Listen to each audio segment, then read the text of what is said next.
শুরুটা হয় ১৭১৯ সাল থেকে, যেখানে আমেরিকার গ্রেট প্লেন্স জঙ্গলকে দেখা যায়। এই জঙ্গলে এক রোমাঞ্চের ট্রাইব আদিবাসীরা বসবাস করত। আদিবাসীদের মাঝে একটা নিয়ম ছিল। নিয়মটা কি?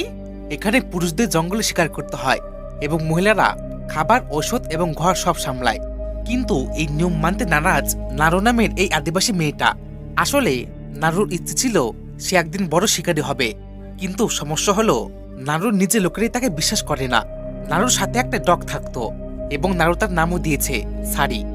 একদিন নারু নিজেকে প্রমাণ করতে সারিকে নিয়ে শিকারে বের হয়। জঙ্গলে সে একটা হরিণকে দেখতে পায়। নারু হরিণটাকে শিকার করতে যাবে এমন সময় এক অদ্ভুত বিকট শব্দে হরিণটা সেখান থেকে পালিয়ে যায়, যার ফলে সে হরিণটাকে শিকার করতে পারে না। এদিকে তখনই সারির লেজ শিকারীদের জালে ফেসে যায়। নারু সেখানেই সারিকে ট্র্যাপ থেকে ছাড়িয়ে নেয়। তবে একটা অবাক ব্যাপার, আসলে তখন তো ১৭১৯ সাল এবং তাদের কাছে এমন আধুনিক ট্র্যাপ বা জাল ছিল না, শুধু ছিল ধারালো অস্ত্রশস্ত্র যেগুলো নিয়ে তারা সবসময় থাকতো। কিন্তু জঙ্গলের ট্র্যাপটাকে লাগালো। একসময় নারু আকাশে আবারও বিকট শব্দ শুনতে পায়। সেই জঙ্গলের বাইরে বেরিয়ে আসলে আকাশে একটা অবাক করার মতো দৃশ্য দেখতে পায়, যেখানে একটা এলিয়েন স্পেসশিপ দেখা যায়। আসলে সেই স্পেসশিপটা এলিয়েনদের, অর্থাৎ ভিন গ্রহের প্রেডিটর। এখানে তোমাদের বলে রাখি, এই এলিয়েনগুলো মানুষদের মতনই দেখতে হয় এবং এদের চেহারা একদম অদ্ভুত গির্জাদের মতো দেখতে। আর এই এলিয়েনগুলো বিশেষ করে শিকারীদের খোঁজ করে, অর্থাৎ যাদের কাছে অস্ত্র থাকে। এক কথায় বলতে গেলে এলিয়েনরা যাদের শত্রু মনে করে ঠিক তাদের প্রতি আকৃষ্ট হয় এবং এই এলিয়েনগুলো ভিন গ্রহে বসবাস করে। এখানে আমরা এদের এলিয়েন বলে ডাকবো যাতে বুঝতে সুবিধা হয়। তো যাই হোক, নারু এইসব দেখে সে তার ভাই তাবের কাছে ছুটে আসে, যে একজন দক্ষ শিকারী। নারু তাকে জানায় সে আকাশে স্পেসশিপ দেখেছে এবং নারু সেটাকে শিকার করতে চায়। আসলে এখানে নারু এলিয়েনদের কথা বলছিল, কিন্তু এই সময় তাদের এইসব বিষয়ে কোনো আইডিয়া ছিল না। এর কারণ একটাই, আসলে তখন সেখানে এতটাও আধুনিক যুগ আসেনি যে তারা স্পেসশিপ বন্দুক সম্পর্কে জানতে পারবে। নারু বলে সে স্পেসশিপকে শিকার করে নিজেকে প্রমাণ করতে চায়, যাতে তাকেও গ্রামের বাকি সবাই শিকারী মনে করে। নারুর ভাই তাকে বলে যে তোমাকে এর থেকে বড় শিকার করতে হবে, যেমন কোনো বড় কিছু যে তোমাকে শিকার করবে। নারু তার গ্রামে ফিরে আসে।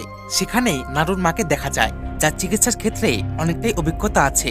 মানে তিনি সেই সব জড়িবুটি জানতো যেগুলো দিয়ে মানুষকে সুস্থ করা যায় আর মানুষকে মারাও যায়। কিন্তু নারুর মা নারুকে শিকারী হওয়া দেখে একদম নারাজ। আসলে এই আদিবাসী গ্রামের বাকি মহিলারা বাড়ির বিভিন্ন কাজ করত, আর তাই নারুকেও সে বাকি মহিলাদের মতো থাকতে বলে। এই জন্য সে নারুকে জড়িবুটি আনতে জঙ্গলে পাঠিয়ে দেয়। এদিকে স্পেসশিপ থেকে এলিয়েনটা বেরিয়ে আসে এবং জঙ্গলে সে অদৃশ্য হয়ে লুকিয়ে পড়ে। নারু যখন জড়িবুটি নিয়ে বাড়ি ফিরে আসে, তখন সে দেখে যে গ্রামের বাকি লোকেরা দলবদ্ধভাবে জঙ্গলে বেরিয়েছে। আসলে তাদের গ্রামের একজনকে হিংস্র বাঘ আক্রমণ করে নিয়ে গেছে, যার কারণে গ্রামে হইচই পড়ে যায়। নারুও এখন তাদের সাথে আসে, কিন্তু বাকিরা নারুকে সাথে নিতে চায় না। যে জন্য তবে বাকিদের বলে যদি জঙ্গলে মেডিসিনের প্রয়োজন হয় নারু আমাদের সাহায্য করতে পারবে। আসলে নারু মেডিসিন বা জড়িবুটি সম্বন্ধে ভালো করে জানে, যার ফলে তারা নারুকে সাথে রাখে। দৃশ্য পাল্টায়, দেখা যায় একটা ইঁদুর পিঁপড়েকে খায় আর একটা সাপ সেই ইঁদুরকে খায় এবং সেই এলিয়েনটা সাপকে মেরে ফেলে এবং সাপের চামড়া চিরিয়ে নেয়। কিন্তু এলিয়েনটা এখানে অদৃশ্য হয়ে থাকে। এদিকে তারা জঙ্গলে পুহিকে খুঁজে পায়, যে কিনা আত্মার অবস্থায় পড়েছিল। নারু তখন তার ট্রিটমেন্ট করে দেয় এবং তাকে সেই জড়িবুটি খাইয়ে দেয়, যাতে রক্ত ঠান্ডা হয়ে আসে। নারু এমনটা এই জন্য করে, শরীরে যদি রক্তচাপ গরম হয় তাহলে রক্তক্ষরণ বেশি হবে, যার কারণে পিহুর মৃত্যু হতে পারে। তো যাই হোক, দিন পেরিয়ে রাত হয়ে আসে।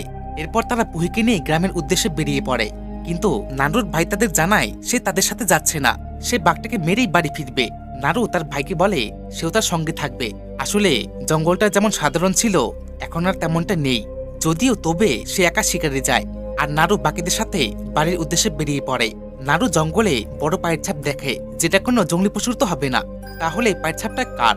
একটা অদ্ভুত ব্যাপার, সেখানে নারু এক সাপকে দেখতে পায় যার চামড়া চিরে নেওয়া হয়েছিল।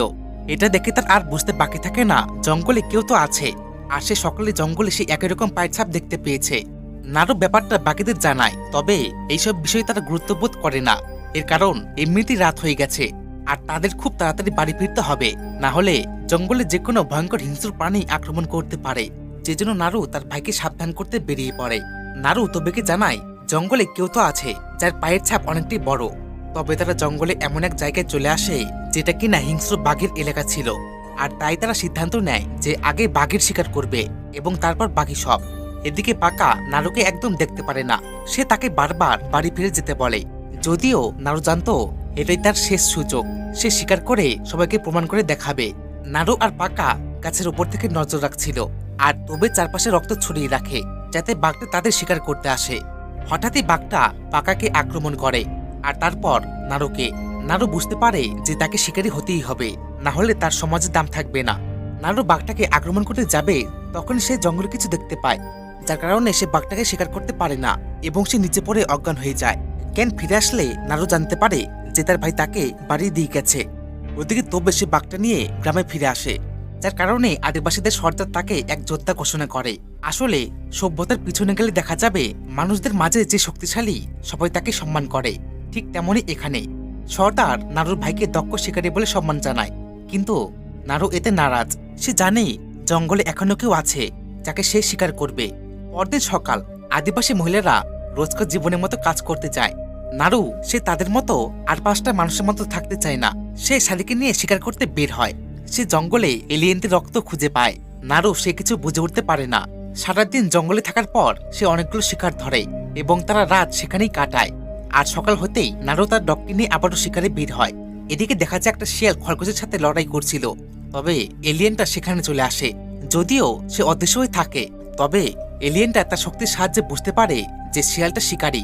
আসলে এই এলিয়েনগুলো বিশেষ করে শিকারীদের মারার চেষ্টা করে, সুতরাং তারা শিকারীদের সাথে লড়াই করে নিজেকে শক্তিশালী যোদ্ধা প্রমাণ করতে চায়।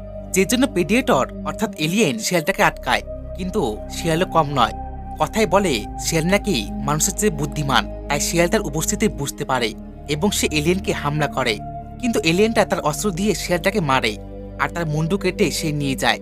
আসলে তারা এই জন্য এমনটা করে, যদি যুদ্ধে বিজয়ী হয় ঠিক তাহলে তারা শিকারীদের কাছ থেকে চিহ্ন নিয়ে রাখে, যার ফলে সেই এলিয়েনগুলো নিজেদের কাছে যোদ্ধা প্রমাণ হয়। দেখা যায় এরপর এলিয়েনটা সেই কঙ্কালটা গলিয়ে মাথার খুলি রেখে দেয়। তখনই সেখানে নারুর কুকুরের শব্দ শুনে এলিয়েনটা অদৃশ্য হয়ে পড়ে। নারু এদিকে জঙ্গলটা পার করে অবাক করার মতো দৃশ্য দেখতে পারে, যেখানে বহু মহিষদের মেরে ফেলা হয়েছে এবং তাদের চামড়া ছাড়িয়ে নিয়েছে। কিন্তু কে পশুদের মারল এবং কেন? নারু সেখানে ধূমপান দ্রব্য দেখে, সুতরাং বুঝতে পারা যায় জঙ্গলে কোনো এক শিকারী আছে যারা জঙ্গলি পশুদের চামড়া বিক্রি করে, অর্থাৎ পশু পাচারকারী। কিন্তু নারুর এমনটা একদম পছন্দ হয় না।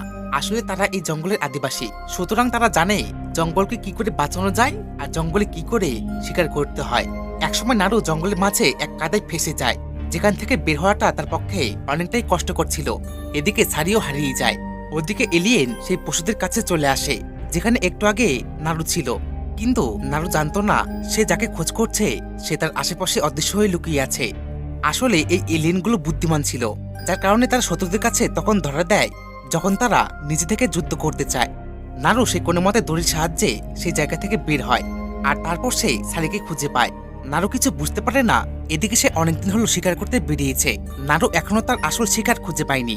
আসলে নারু সেই এলিয়েনটাকে শিকার করবে, কিন্তু সে কি আদৌ এলিয়েনটাকে শিকার করতে পারবে? তো যাই হোক, নারু শালিকে নিয়ে জঙ্গলে বেরিয়েছিল। হঠাৎই তারা বিকট শব্দ শুনে এগিয়ে আসে, তবে সেখানে একটা হিংস্র ভাল্লুক ছিল। ভাল্লুকটা তাদের উপস্থিতি বুঝতে পারে। নারু সে ভাল্লুককে শিকার করতে গেলে ধনুকটা তার খারাপ হয়ে পড়ে, আর তাই তাদের উপর ভাল্লুকটা আক্রমণ করতে আসে। সারি তো সেখান থেকে পালিয়ে যায়, কিন্তু নারু খারাপভাবে ফেসে পড়ে। আসলে এত বড় ভাল্লুককে মানুষের পক্ষে হারানো সম্ভব নয়। দুর্ভাগ্যবশত ভাল্লুকটা নারুর পিছনে পড়ে যায়। নারু প্রাণপণে ছুটতে থাকে এবং সে কোনের মধ্যে পালিয়ে একটা জায়গায় লুকিয়ে পড়ে, যার ফলে ভাল্লুকটা তাকে আক্রমণ করতে পারে না। কিন্তু একটা অদ্ভুত ব্যাপার, ভাল্লুকটা হঠাৎ নারুকে আক্রমণ বাদ দিয়ে ঘুরে দাঁড়ায়। আসলে ভাল্লুকটা সেখানে কারো উপস্থিতি বুঝতে পারে, যেটা আর কেউ নয়, ছিল সেই এলিয়েনটা অর্থাৎ প্রেডিয়েটর। এবার তাদের মধ্যে তুমুল যুদ্ধ চলে, যদিও ভাল্লুকটা এলিয়েনের শক্তির সাথে পেরে ওঠে না। এলিয়েনটা এক চান্সে ভাল্লুককে মেরে ফেলে এবং তখনই এলিয়েনকে প্রথমবারের মতো দেখা যায়। নারু এদিকে এইসব দৃশ্য দেখতে পাচ্ছিল, যেটা দেখে সে ভয় পেয়ে যায়। নারু বুঝতে পারে যে এলিয়েনটা সাধারণ প্রাণী নয়, সে অনেক শক্তিশালী। যেজন্য নারু সে খরস্রোতা নদী দিয়ে সেখান থেকে কোনো মতে পালিয়ে যায়। আদিবাসী লোকেরা নারুকে জঙ্গলে খুঁজে পায়। আসলে তাদের নারুর ভাই নিতে পাঠিয়েছে। নারু তাদের জানায় সে তার শিকারকে খুঁজে পেয়েছে, যে অনেকটাই ভয়ঙ্কর। আদিবাসী লোকগুলো নারুর কথা শোনে না এবং তারা নারুকে মারধর করতে শুরু করে, আর তারপর নারুর হাত বেঁধে দেয়। কিন্তু নারু বিপদের আশঙ্কা বুঝতে পারে। তবে এলিয়েনটা দূর থেকে এসব দেখছিল আর তাদের শত্রু মনে করে। আসলে আদিবাসী লোকগুলোর কাছে হাতিয়ার ছিল, আর এইসব দেখে এলিয়েনটা বুঝতে পারে যে এরাই তার শত্রু। হঠাৎ জঙ্গলে শব্দ হয়, আদিবাসীরা সতর্ক হয়ে যায়, কিন্তু নারু মনে করে সে এখানে এসে গেছে, নিশ্চয়ই কোথাও অদৃশ্য হয়ে লুকিয়ে আছে।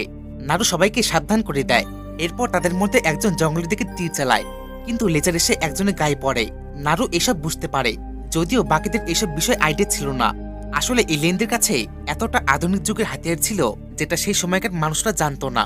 ঠিক তখনই তাদের মধ্যে একজনকে সে মেরে ফেলে এবং একজন এলিয়েনটার দিকে তীর চালায়। আর তারপর তারা এলিয়েনের আসল রূপ দেখতে পায়, যে অনেকটাই হিংস্র আর ভয়ঙ্কর ছিল। কিন্তু এলিয়েন তাদের এক এক করে ভয়ঙ্কর ভাবে মারতে শুরু করে। নারু সে কোনো মতে সেখান থেকে পালিয়ে যায়। ছুটতে ছুটতে সে একজন মেয়েকে দেখতে পায়। মেয়েটা তাকে জানায় সেও এলিয়েনকে দেখেছে। কিন্তু এখানেই শেষ নয়, আসল খেলা এখনো বাকি ছিল। আসলে তারা লুকিয়ে ছিল বলে মনে করে হয়তো এবার বেঁচে গেছে, কিন্তু এলিয়েনটা দূর থেকে তাদের দেখছিল। সুতরাং এখন তারা এলিয়েনের শিকার। নারু মেয়েটিকে সাবধান করে সে কোনো মতে পালিয়ে যায়। তবে এলিয়েন তাদের পিছু করে সে মেয়েটিকে মেরে ফেলে। নারু এদিকে আরেক বিপদে পড়ে। এক শিকারীর জালে তার পা আটকে পড়ে। বুঝে ব্যাপার, এখন সে কি করবে? আসলে কথায় বলে যেখানে বাঘের ভয় সেখানে নাকি সন্দেহ হয়। এলিয়েনটা সেখানে চলে আসে, কিন্তু নারুকে এলিয়েনটা মারে না। আসলে এই প্রকার এলিয়েনগুলো সেই সব মানুষদের শত্রু মনে করে না যারা বিশেষ করে কমজোর। আর এখানে এলিয়েনটা ভুল করে বসে। এবার এখানে একটা প্রশ্ন আসতে পারে, এলিয়েনটা কি করে বুঝতে পারলো যে নারু কমজোর বা ভীতু? আসলে এর আগেও নারু ভালুকের আক্রমণের সময় সে ভয় পেয়ে পালিয়ে যায়, আর সেই মেয়েটার মৃত্যুর পরেও নারু সেখান থেকে পালিয়ে আসে। তো যাই হোক, ঠিক তখনই সেখানে একদল ফরাসি শিকারী আসে, আর সেই লোকগুলো নারুকে বন্দি করে নিয়ে যায়। যেহেতু এই জঙ্গলে এই কোমাঞ্জে ট্রাইব আদিবাসীরা বসবাস করত, ঠিক তাহলে প্রশ্ন আসে বিদেশি শিকারীরা জঙ্গলে কি করছে? আসলে এরাই হচ্ছে সেই পশু পাচারকারী। অর্থাৎ তারা জঙ্গলের বিভিন্ন পশুদের চামড়া নিয়ে জীবিকা নির্বাহ করত, এবং এই শিকারীদের কাছে বন্দুকও আছে। নারুর কাছে এসব বিষয় একদম স্পষ্ট হয়ে যায়। শিকারীদের মধ্যে একজন নারুকে জিজ্ঞেস করে সে কি সেই অদ্ভুত প্রাণীকে দেখেছে। অর্থাৎ তারা এলিয়েনদের সম্বন্ধে জিজ্ঞাসাবাদ করছিল। নারু তাদের এসব বিষয় বলে না, যার কারণে সে লোকগুলো নারুর ভাইকে খারাপভাবে অত্যাচার করে। নারু এসব দেখে রেগে যায়। সে চিৎকার করে তার ভাইকে ছাড়তে বলে, কিন্তু এমনটা হয় না। শিকারী লোকগুলো নারু আর তার ভাইকে গাছের সাথে বেঁধে রাখে, আর বাকি শিকারীরা অন্যদিকে লুকিয়ে থাকে। শিকারীদের বুদ্ধি ছিল যে এলিয়েনটা নারু আর তার ভাইকে মারবে এবং তারা দূর থেকে সে সময় এলিয়েনটাকে শিকার করবে। কিন্তু ঘটনাটা উল্টে যায়। এলিয়েন আগে বাকি শিকারীদের মারতে শুরু করে, আর তারপর সে তার আসল রূপে ফিরে আসে। নারুরা এদিকে বুঝতে পারে না যে এই অদ্ভুত এলিয়েনটাকে মরবে। আসলে এই এলিয়েন এতটা শক্তিশালী যে কয়েক সেকেন্ডে কয়েকশো মানুষকে মেরে ফেলতে পারে।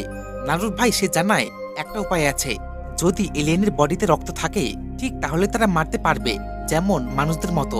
যদি কারো রক্তক্ষরণ বেশি হয় ঠিক তাহলে সেই ব্যক্তি সেখানে মারা যায়। আর তাই তারা সেই বুদ্ধিটাই করে। শিকারীদের জালে এলিয়েনটা আটকা পড়ে, যার কারণে শিকারী লোকগুলো তাকে আক্রমণ করতে শুরু করে এবং তাদের মধ্যে ভয়ঙ্কর যুদ্ধের মতো হয়। এলিয়েন এক এক করে শিকারীদের মারে। নিমিষের মধ্যে ভয়ঙ্কর পরিস্থিতি হয়ে ওঠে। এদিকে এলিয়েন সে তার গ্যাজেট বের করে, যেটায় টাইম বম সেট থাকে, আর সেই বোমটা আধুনিক ট্র্যাপ ছিল। অর্থাৎ এক কথায় বলতে গেলে সেই টাইম বমগুলো উড়ে বিভিন্ন জায়গায় ব্লাস্ট করে। আর এখানেও সেটাই ঘটে। বোমটা উড়ে জঙ্গলের চারদিকে ব্লাস্ট করে, আর শিকারীদের সেখানেই মৃত্যু হয়।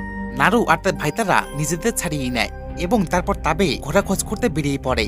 যদি তারা ঘোড়া পেয়ে যায় ঠিক তাহলে জঙ্গলে শিকার করতে সুবিধা হবে। আর নারু ডগের খোঁজে বের হয়। নারু খোঁজ করতে করতে শিকারীদের আড্ডায় চলে আসে, যেখানে ছাড়িকে বন্দি করা হয়েছিল। কিন্তু ডগকে নিতে হলে নারুকে শিকারীদের সাথে লড়াই করতে হবে। নারু সে শিকারীদের সাথে লড়াই করে এবং সে অনেক কষ্টে সমস্ত ফরাসি শিকারীদের এক এক করে মেরে ফেলে। এরপর দেখা যায় সেই এলিয়েন যুদ্ধে আহত হয়ে গেছে, যে জন্য সে নিজেকে রিপেয়ারিং করে নেয়। তো যাই হোক, নারু সারিকে ছাড়িয়ে নেওয়ার পর এক শিকারী তাকে বন্দুক তাক করে। লোকটা নারুকে একটা শর্ত দেয়। শর্ত কি?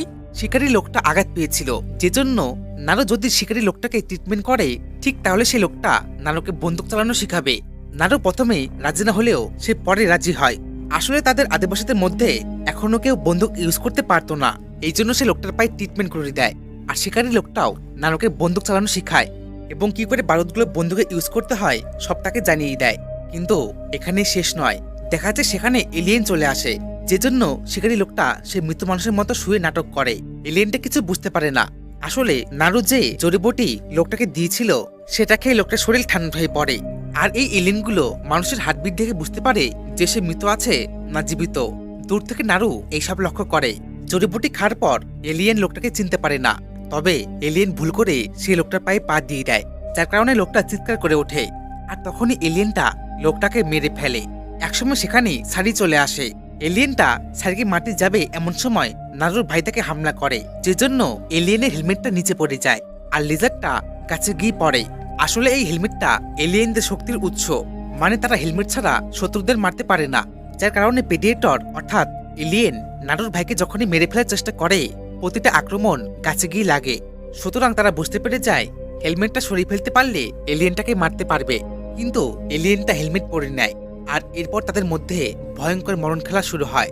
নারু আর তাবে এলিয়েনটাকে আক্রমণ করে। হঠাৎ করে এলিয়েনটা গায়েব হয়ে যায় আর তাই তারা কিছু বুঝতে পারে না। কিন্তু নারুর ভাই তাবে বুঝতে পারে এলিয়েন তাকে আক্রমণ করতে চায়, আর তাই সে নারুকে বলে, নারু তোমাকে বাঁচতে হবে আর এটাই তোমার শেষ সুযোগ। দুর্ভাগ্যবশত সেই এলিয়েন নারুর ভাইকে মেরে ফেলে। নারু কিছু করতে পারে না এবং সে সেখান থেকে কোনো মতে নদীর পাশে লুকিয়ে পড়ে।